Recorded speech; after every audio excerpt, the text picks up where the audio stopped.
Hello, Wide Real News viewers. Welcome back to our channel, where we bring you insightful, up-to-date international news. If you're not yet a subscriber, please hit that subscribe button so you don't miss any of our detailed reports. Today, we turn our focus to Mozambique, where unrest is sweeping through the streets of Nampula and beyond, marking a critical chapter in the country's battle over electoral justice and economic inequality. At least 6 people were reported dead yesterday, with additional injuries sustained during police crackdowns on protests in Nampula. These demonstrations are entering their 4th phase, driven by mounting frustrations over election results, high living costs, and decades of stagnant political power.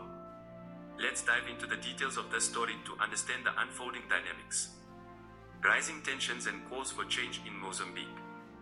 This new wave of protests began in the capital of Nampula province in northern Mozambique, where protesters, angered by perceived electoral fraud, are mobilizing against the government. These demonstrations come at the urging of Venâncio Mondlane, an opposition candidate who lost the presidential race and now champions calls for transparency and accountability. Over 3 days, thousands of Mozambicans are expected to take to the streets, despite harsh warnings from the police and heavy security presence. In Maputo, Mozambique's capital, the situation remains tense. Authorities have deployed significant security resources to prevent demonstrations, with General Bernardino Rafael, the national police commander, condemning the protests as urban terrorism rather than peaceful expressions of dissent. According to Rafael, the government will not tolerate actions aimed at destabilizing constitutional order. He stated, "The protests have gone far enough. It's time to get back to work." Rafael's firm stance underscores the government's zero-tolerance approach toward protest activities. Economic hardship drives citizens to the streets. Economic inequality and the increasing cost of living are key drivers of the protest movement. For young citizens like Nelson, a 23-year-old working in Maputo, the struggles of daily life prevent him from fully engaging in the protests. Nelson expressed, "Some people can afford to join the demonstrations, but for people like me who rely on daily income, it's not so easy. I may join another time, it depends." His situation resonates with countless Mozambicans whose livelihoods depend on informal work, leaving them unable to sacrifice even a single day's wage to participate in political activism. Small business owners like Olga Raimundo also feel the impact. Selling sodas on the busy Avenue Karl Marx in Maputo, Olga earns only about 200 meticais a day, less than €3.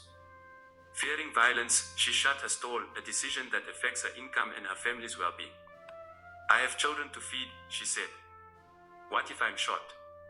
The protests cost us, but maybe they're worth it. Food prices are too high, and we can't send our kids to university anymore." The rising cost of essentials has severely impacted lower-income Mozambicans, fueling resentment against the government perceived as disconnected from everyday struggles. Julieta Domingos, who sells lottery tickets, reported a loss of nearly 2,000 meticais, €30, over the past 2 weeks. Despite these losses, her resolve remains strong. "I've barely worked in 15 days, Julieta stated.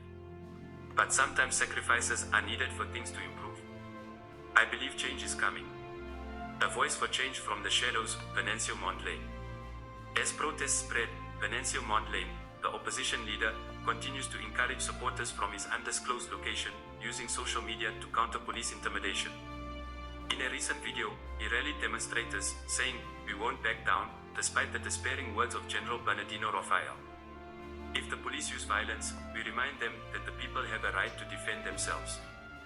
The police's confrontational tactics and rhetoric have only intensified the determination of Mondlane's supporters, who view him as a champion for democratic rights in a political landscape dominated by the ruling Frelimo party.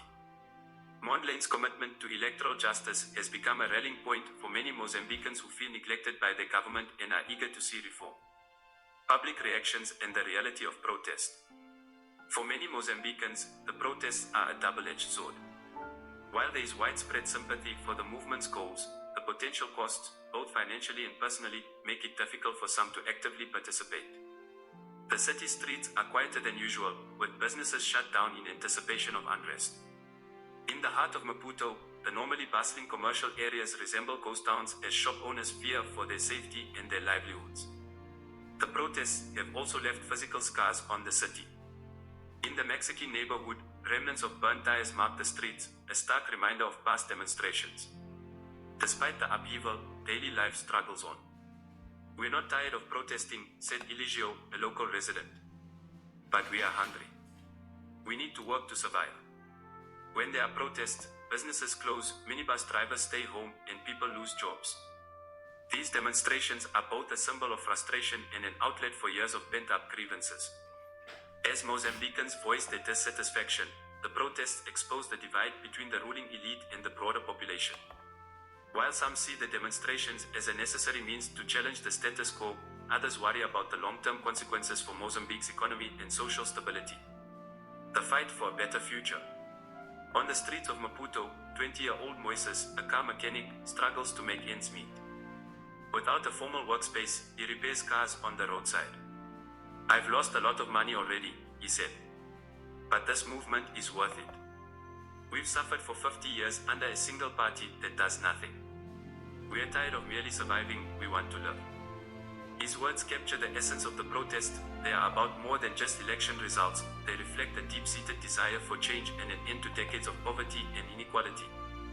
Many young Mozambicans, like Moises, are fighting for a future where they have opportunities, where economic progress isn't just a dream but a reality.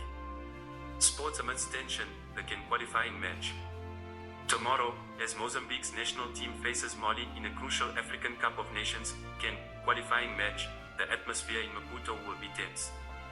Protests are expected to peak, and authorities have already increased security in anticipation.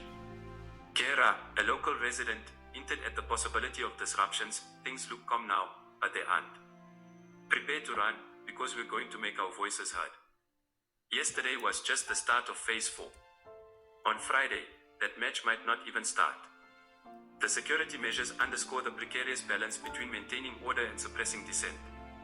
If the protests continue to escalate, the government may face increased international scrutiny over its handling of civil unrest, especially if tomorrow's events disrupt the CAN match. A movement poised for change. As the protests in Mozambique continue, the government's firm stance against dissent shows no signs of softening. However, the persistence of the protest movement and the economic desperation driving it suggest that Mozambicans are willing to endure hardship in their quest for change. The Center for Public Integrity, a Mozambican civil society organization, estimates that the electoral dispute has already cost the country close to €360 million.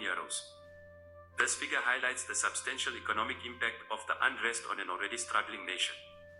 The question remains, will the government listen to its people's grievances, or will it continue to suppress their voices? For Mozambicans like Nelson, Olga, and Moises, the hope is that their sacrifices will pave the way for a fairer, more prosperous future. Thank you for tuning into Wide Real News. Remember to subscribe for more in-depth reporting on crucial stories from around the world. Hit that subscribe button and stay informed with us as we continue to bring you the stories that matter.